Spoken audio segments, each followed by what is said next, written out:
Everyone. I think for our folks who have video on this, pretty graphic representation of what the federal surge has done to Minnesota. One aspect of it, we know the things you see on TV. We understand about with Alex and Renee's killing, with the other shootings, with all the things that are happening. We've covered, and I'm grateful to all of you, covered extensively the disruptions to our schools, to our hospitals. I think one that's on here, and we were just saying some of the heart and soul of our communities is our food and hospitality and restaurant industry. You're going to hear from Patty, Saeed, you'll hear from Commissioner Verelik, from Deed, what the impact of it is. Well, the impact is pretty clear right here. This place should be hopping. This place should be full. We should have the 4 employees that would be working this kitchen be working here. They're not, which the trickle-down effect of that is, how do they make rent? How do they pay for food? How do they do the things they need to do? And so I think it's been clear over the last nearly 3 months now that we are long past this being anything about immigration. Again, I'm grateful for the great reporting that's been done. Of all the people that have been detained by ICE, 14% fall into that worst of the worst. Those are the people that we know about. We're seeing continuous stories about the conditions at the Whipple building and others, the horrific stories of Liam and the number of children that have spiked up that are in detention, all in the name of making our communities safer, none of which is true. We're here today to highlight the economic impact, and this is going to take some time as it shakes out, and it will be an ongoing rolling hit that is happening to these businesses. And Saeed just mentioning, we just want to get back to do what we do best, normal, cook food for our neighbors, make some money, and go on about our lives. The incredible disruption that has been caused by what can only be described as a federal retribution campaign, and I say that because I'm not searching for words. That's exactly what the President of the United States called it, a retribution. Neighbors, we've seen the terror in the streets, we've seen the violence in our streets, we're seeing the economic destruction of this, and then we're seeing day in and day out the impact across state government. At the very time we're putting people at risk, we're making it more difficult for people to get health care. We're making it more difficult to have safety in where they take their children for child care. So we're continuing to make the case that Minnesota has stood up for their neighbors, that Minnesota has asked that this surge of folks leave. I spoke with Tom Homan yesterday. I spoke with Susie Wiles, the President's Chief of Staff, this morning. We're very much in a trust but verify mode, but it's my expectation, and we will hear more from them, I think, in the next day or so, that we are talking days, not weeks and months of this occupation, and it's an expectation that we will continue to get cooperation on joint investigations of the crimes that were committed or potentially committed against Minnesotans, and then a backing off of the unprecedented. What happened when they said this retribution campaign, the very unqualified cabinet secretaries all took that as free rein to come to Minnesota and bring retribution to us. So if you were the Department of Transportation, you did it. If you were the Ag Department, you did it. If you were DHS, you did it. If you're Dr. Oz, you did it. If you're O'Neill, you did it. All of them came to get in the news, and all of them came in all aspects of whether it was holding money, whether it was trying to file charges against people, or things that might not seem like they would be that impactful. Data request. Millions and millions of pages of data request, which is fine by me. We do it in Minnesota, but they don't even have any people working at these agencies, so they request the data and they don't go anywhere. The people who are the attorneys that should actually be prosecuting on ICE cases, the lead prosecutor quit yesterday. Fraud is a long forgotten thing for everybody except me and people in Minnesota who know we need to prosecute it and do what's right. The federal government lost all their prosecutors. The federal government sent us no one who's an expert in fraud prevention or fraud discovery or fraud prosecution. They sent untrained people on the streets to push people down or to try and follow teachers home. Those things are not making anybody better. It's certainly not making America great again. And here in Minnesota, we're here today to make the case that this needs to end, but more importantly, Minnesota's going to do what we've seen our neighbors do on the streets. Stand up for each other, try and make things better for each other. I'm going to turn this over to Commissioner Varilek here to talk a little bit about this, but I would preview for all of you as we get ready to move into the legislative session. We're working with our partners. We're listening to people like Patty who are telling us this is what we need, and we, I think here later this week, or we'll try and get something out, put a package of relief together, especially focused around businesses. Very much we had to do this during COVID. COVID was something that we couldn't control. This is an entirely man-made and avoidable catastrophe that's fell on these businesses.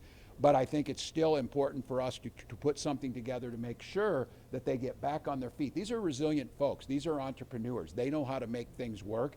But what has been brought upon them without a little bit of help is going to be very difficult. And the sad part about this is if, again, totally avoidable, totally should not have happened and had nothing to do with immigration, ends up putting businesses out of work or out of business, that is totally unacceptable. So we're going to continue to push on this. We're continuing to gather the data. Grateful for the partners in the trade groups, the hospitality groups, and all of those that are helping us put that together. And then turning it to DEED, which was highly successful, highly targeted during COVID, about some of that relief. So I'll turn it over to DEED Commissioner Varilek. Thanks so much, Governor. Thanks, everybody, for gathering today. Thank you, First Lady, Senator Clark, as well, for being here, along with the other speakers you will hear from in a moment. We're here at Malcolm Yards, which is such a happy place. Normally, it's obviously a beautiful space, and DEED takes special pride in this one because we have worked with Patty and her husband with grant funding over time as well to help develop this so that it can be the wonderful gathering place that it is. I think it's literally that table or that one where we've, Governor, don't tell anybody, but had Commissioner Happy Hour in this location. So I speak from experience in saying how wonderful are the offerings that are here. But we are here on this occasion for a much less happy reason, and that is to again highlight the impact of the federal actions and what it's doing to our hospitality industry, to the restaurant industry, but really retail and far beyond that. I've talked before about the fact that it's even having ripple effects on manufacturing and supply chains as well. It was a few weeks ago that we gathered at a restaurant in St. Paul to highlight some of these impacts, and then also the governor had made the declaration of Shop Local for the month of February as part of our Shop Local Stand Together effort.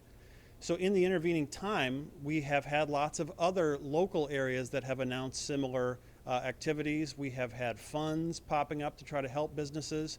So I would say all of that has been very worthwhile, has been very impactful, but also insufficient, because we continue to hear as well in the intervening time from so many business owners about the fact that the scale of the harm being inflicted by our own federal government is well beyond what they can handle. And so Patty, who owns this place, is one of the owners that we heard from, again underscoring the fear on the part of employees who would otherwise be here helping to make this place operate, fear on the part of customers, and fear generally. So it is great news, of course, that the posture seems to have changed at the federal level towards their activities here in Minnesota. But as the governor said, it's a trust but verify situation. And frankly, the fear that has been sown, I haven't really noticed any reduction in that. And so the harms, the economic impact that we're seeing are as strong as ever. You're starting to see some estimates of how much that is. City of Minneapolis put out an estimate of, I think, $100 million in lost revenue since this began. DEED, our agency, works with the federal government, the Bureau of Labor Statistics, to put out numbers on unemployment, et cetera. Those, of course, have been delayed for a variety of reasons at the federal level, and it takes time for these impacts to filter into our numbers. We fully anticipate seeing them there, though, as well, because it's disheartening in that Minnesota has been outperforming on job growth on a year-over-year basis relative to the national average. But in this case, unfortunately, we have our own federal government who is impeding that progress. So we want to thank everyone who has generously opened their pocketbooks and helped to support businesses during this time of survival. We want to encourage everyone to continue doing that, and to hear just how urgent it is, I'll pass it over to Patty now to talk about what it looks like from her perspective. Thank you.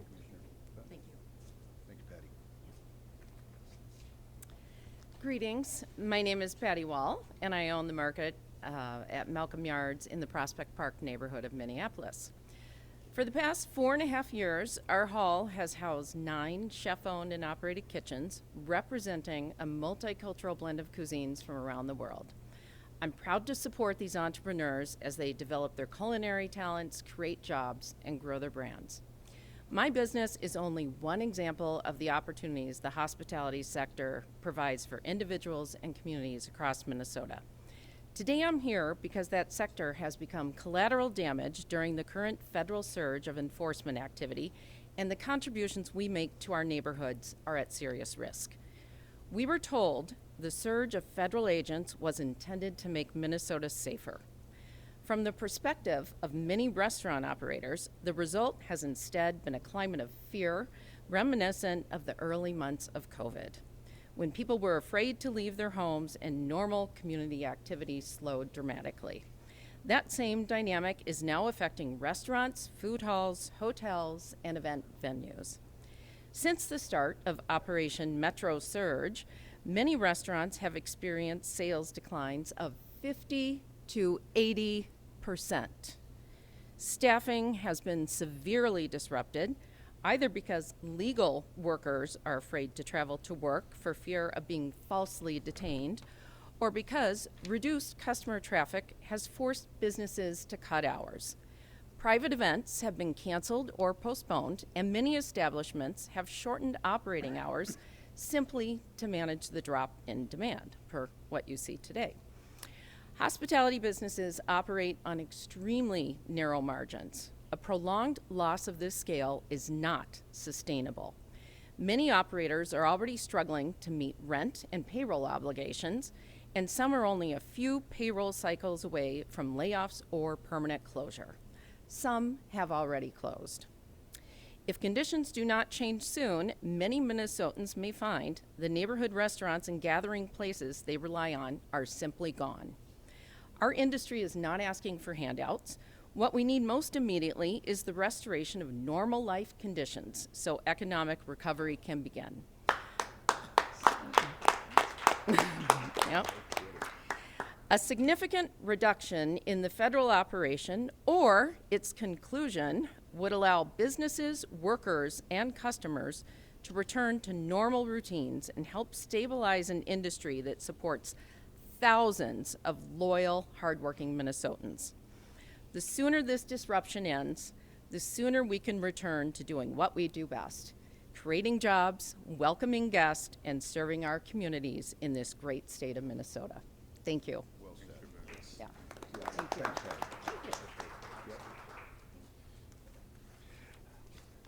This is what happened when you're the last to speak. They mentioned all the points I want to talk about. So, honestly, as a small business owner, I wanted to give you a little bit of information about the restaurant industry. I don't know if you know, but the restaurant industry in Minnesota hosts up to 230,000 employees. We make sales about $24 billion. And our payroll is almost $7 billion. And the independent restaurants in the city is 75% of the total restaurants over here. So independent restaurants are struggling right now. And we are the big portion of the restaurant that exist in Minnesota, right? We are the infrastructure of our neighborhood. We are the livelihood of our neighborhood. And right now, honestly, we are struggling. The unfortunate part, people see us open, but they don't see how are we operating. I have an ask, of course, for the state. An immediate one or the urgent one is cash. We are almost out of cash. A lot of small businesses are out of cash. And to try to go and get grants or loan at this point, it's a long process. I would ask Governor if you have if you can help with at least the sales tax relief. Postpone it, right? We don't have, it's in 10 days. A lot of restaurants, I don't think, are able to pay the sales tax. And if they have to pay the sales tax, they might not be able to pay the rent or utilities. And so that's an immediate ask we are hoping that you can do. And the good news is, like Governor said, even if it's a matter of days for them to leave, to us, it's a matter of months to recover from it. It's going to take us a long time, month, maybe 3 to 6 months for small businesses to get back on our feet and learn how to walk again, let alone run. Right? We definitely need emergency stabilization grant. Try to help people pay their rent. My labor is 40% right now. This is no business in the United States of America can operate their business at 40%. It means we are below 5% or below zero in profit margins. So we need emergency stabilization. We need licensing relief, like what happened during COVID. The city of Minneapolis allowed us to postpone or even relief on taxes and on paying the business licensing. It's a small ask, but too many small asks will add up to be a big thing. Short term, we really would like to see some property tax relief for the businesses that were affected, so landlords can pass some of those tax relief into rent concession for businesses so they can sustain being in business. Long term, I hope that we can sit down and talk honestly about tip credit for restaurants. This will make the big difference for us long term. I'm not talking about just 3 and 6 months. I'm talking about years to come in. We really need to sit down on the table and talk about the tip credit. We need to sit down and talk about the price transparency that came in 2025. And at the end, I really wanted to just get my thoughts out that we really need to support thousands of restaurants, supporting our employee who we pay payroll to them, we pay property tax, we pay sales tax. We support the small businesses that support us, support the community. I don't know if you guys know, but restaurant business, we make less than 10% profit margin. And independent restaurants spend most of that money in Minnesota. We're not the business in Chicago or New York, the corporate outside of the States. We are in this town, we operate in this town, and we spend our money in this town. So the help that the state and the city will do to us will make sure that we continue, exist, and prosper. Thank you. Hi, Doran Clark, I'm the state senator here, and just to amplify really what Saeed's saying is, there's a short-term cash need, and I have a restaurant this is my district, and there's a restaurant in my district, Maya Cuisine, who has been shut down in this time of onslaught. And just yesterday they said, we need cash. And so they've asked everyone to, well, go buy some gift cards from them so when this ends that you can go and shop, and this gets them over the hump. A neighbor of mine runs a landscaping company, and he shared that as he started to talk to his workers in December, they said, we're all legal. We can't come back and work for this year. We are too scared. He has shut down his landscaping business. An old neighbor of mine shared, I came to this country 53 years ago from a third world country. I've never been more scared to be in anywhere in the world. That's what these workers are dealing with. That's what these leaders are dealing with. And it's an intentional choice by the president who said this is retribution. And so I ask that we make sure that we fill this hall back up and that we make sure that Maya Cuisine buy those gift cards so they can get over the hump, like Saeed has mentioned. So we're with you, and thank you so much for really putting a clear image on what this occupation looks like. Thanks, Senator. Appreciate it. Well, you heard it, and we'll be able to take some questions. I would just say to all of you and to the Minnesotans who are listening that it's a false choice here to say this is the price that you have to pay to do immigration enforcement. This is the price you pay when you do immigration enforcement the exact wrong way, where it's not targeted, it's not humane, it's not focusing on what the purpose of it is. And to call this collateral damage is, I think, even an understatement. It has, you hear this, it is catastrophic, again, for very suspicious or suspect results that came out of this. Very difficult to get numbers, very difficult to say what they accomplished doing this, when you could accomplish the idea of making sure we're removing the worst of the worst who shouldn't be here. You can do that without all of this. And I think now as we've stressed time and time again, this needs to end. I think that message has been sent very clearly to the administration. And I think at this point in time, I wish that they would reconsider because of what they heard about this or what our school superintendents have said or what people have said.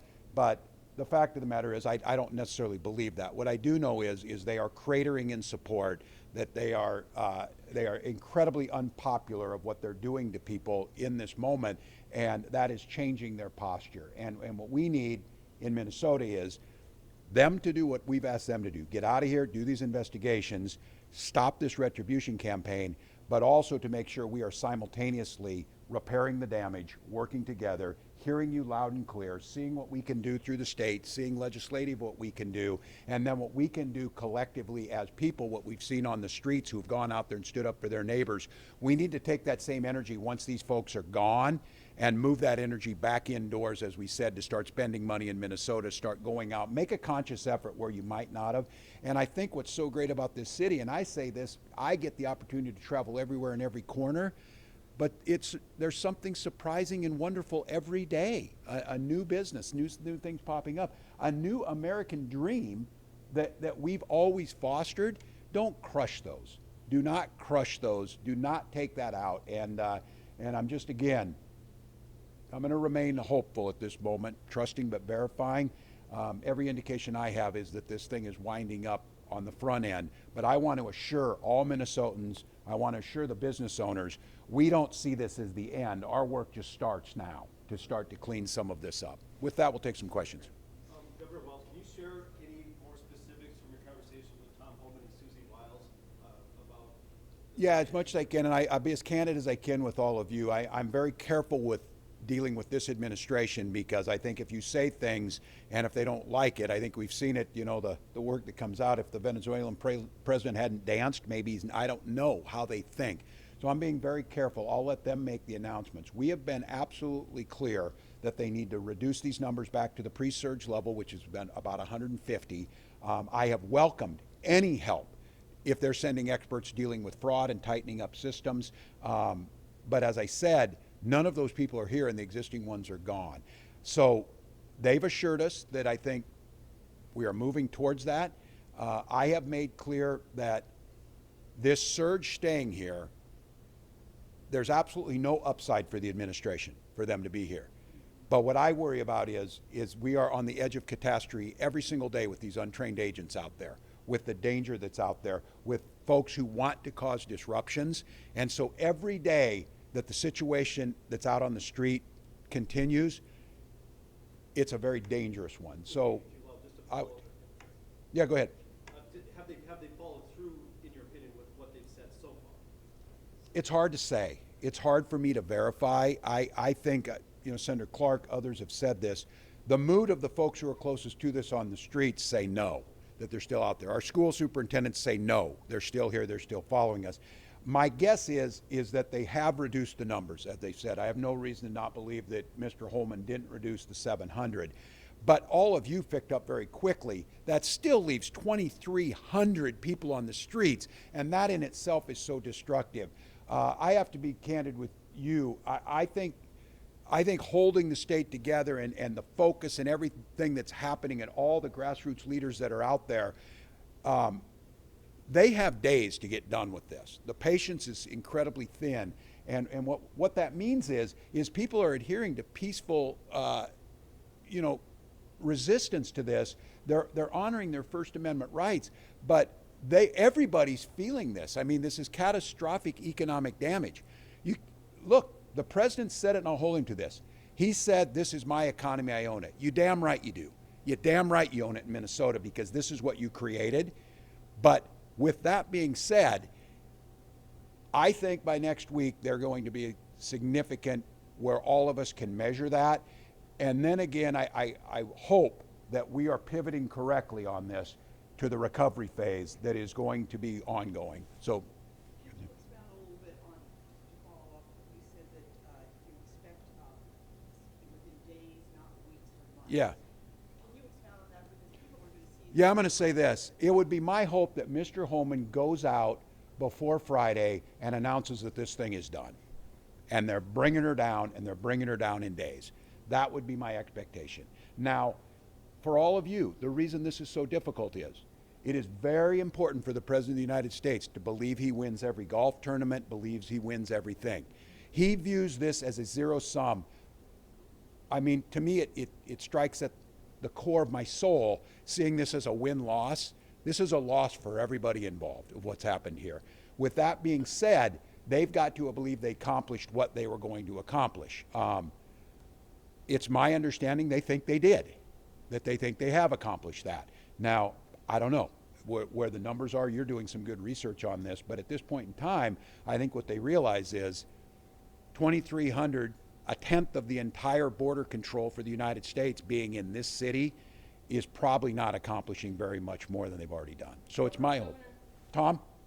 The House Homeland Security Committee in Washington had a hearing today and heard from the acting director of ICE. He says things have de-escalated here. They've gone back to their original mission of targeting enforcement and not roving through neighborhoods looking for people. Did he say that in the hearing? Yes. Have you seen evidence of that, or have you not seen a major de-escalation? Yeah, it's a good question, and I started watching this hearing. Because look, we know the people who are there. This is fascinating because they've said they did everything right. They said that we're wrong about this. We made that case that why don't you target? Why don't you do things humanely? Why do you not cause this chaos? I would argue that fits into this, that there is a change happening. Seeing it on the ground is much more difficult for me to say. I get my input, Tom, from school superintendents who say they've still not seen that change. I think one of the big things here is the psychological damage that's been done to people. People are incredibly fearful, so they may not be out there.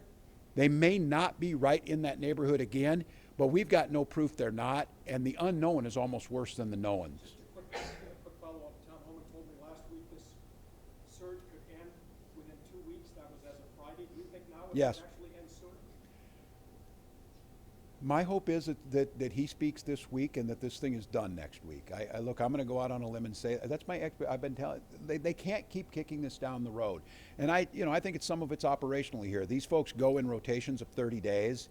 I think they're coming up on a 30-day rotation, and when this group rotates out, instead of having a new group rotate in, that's where they'll end it.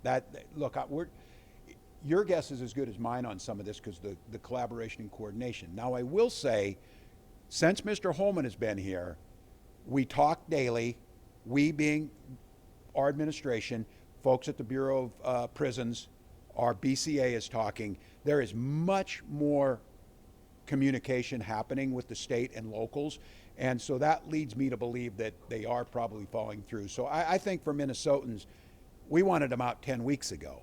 This has gone on way too long. The damage is far too great, but I think we're probably on the verge of that. And yeah. You're not the only elected official who's been struggling to get answers from the federal government.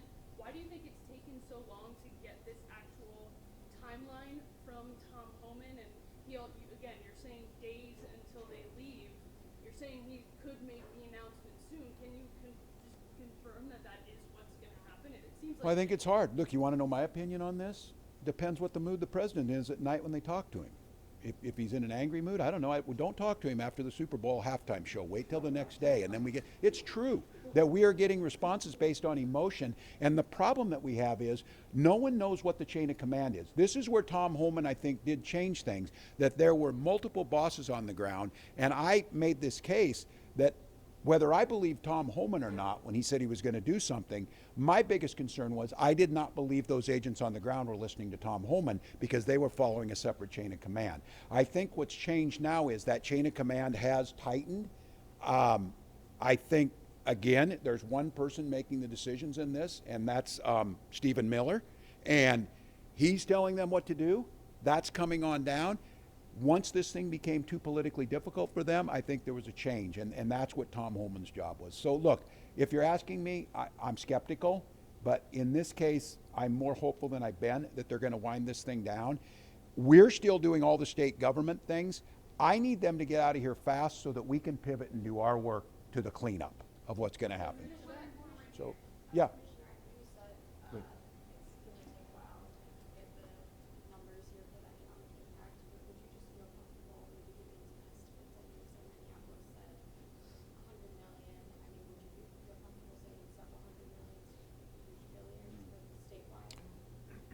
It's hard to put a number on it, and I suppose our Department of Revenue will eventually have something to say on this as well. But if the city of Minneapolis, let's just take their estimate of 100 million as a given, and you multiply that by St. Paul and the surrounding suburbs, and I'm a greater Minnesota guy, I see these activities in St. Cloud, Little Falls, Worthington, and beyond. And so surely the numbers do get very high. And whatever they may be, our job then is to do the best we can with the hand we've been dealt and try to mitigate those impacts for our businesses and our workers as fast as we can and get back to growing the economy for the sake of Minnesota and for the sake of the country. I think we should all be aligned on that it is good for the country, for Minnesota to thrive, and that's what we want to get back to. Saeed, can you answer your question, Saeed? Mr. Wadi asked here, Mr. Wadi asked if you could get a forbearance on the sales tax, corresponding to get that. Governor, is that a possibility? Well, I think right now we have to put everything on the table. We had this conversation. Some of us have the scars and battle scars of tip credit and different things. But these are things that the hospitality industry has brought up. I think it's appropriate now to put all of them on the table. There's things like credit card fees on sales tax and things.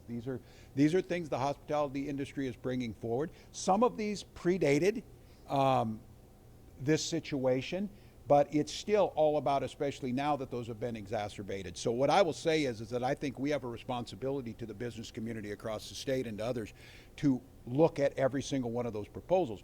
What I'm able to do, if there's things I'm able to do through executive orders, through the executive branch, through deed, we're going to try and do those immediately, but they have the legislative process. The good news is we're going into session here shortly.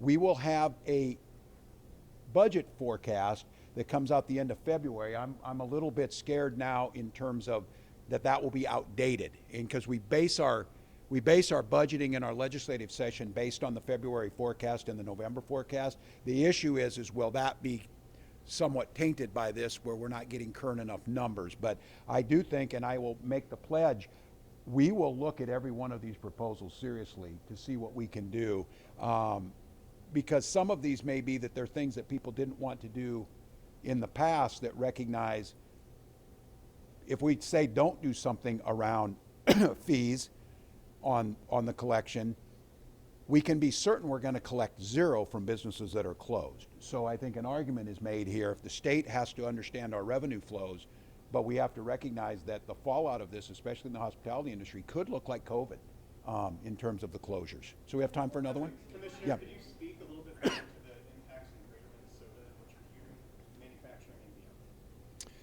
Yeah, well, it's partly anecdotal from me wanting to follow through on what we're asking others to do with Shop Local, Stand Together. And so I made plans to go out to dinner one night with Senator Eric Putnam, who represents that area as well. And he got a tip on where we should go to an immigrant-led restaurant. And I got there first, and they were closed. And we don't know exactly why, but it seems reasonable to expect that this may have been why. And so then we went to the next place, which was excellent, but their numbers were way down.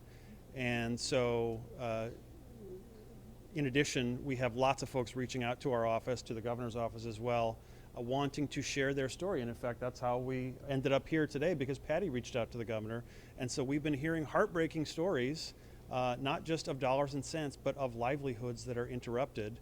And then it even goes into, as I said, manufacturing, where I have some leaders telling me that they are worried about supply chain interruptions because at the height of all this activity, truck drivers indicated some fear about being in Minnesota without respect to their legal status, but just because of the color of their skin.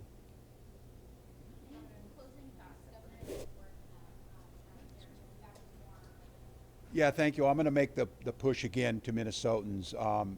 People want to know how they're going to help. Everybody has a different way of focusing on this. Again, I speak to the Minnesotans who, the vast majority who say, yes, we need immigration reform, but it needs to be targeted, it needs to be smart, it needs to be humane.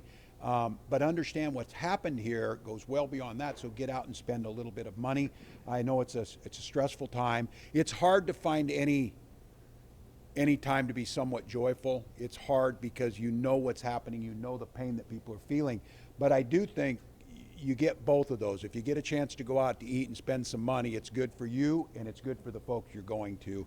And I would be remiss if I didn't. I think it's on right now. I'm going to go catch the update.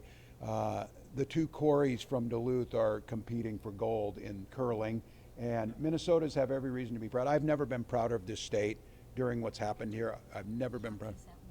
Hockey's at 1? All right, so we're trying to keep track of them. So we'll let you all, we'll keep you updated on this. And like I said, I think hopefully, and Claire, you can maybe correct, I think later in the week we're going to try and get something to come back with a package of support. So great, thank you all. Thanks. Thank you so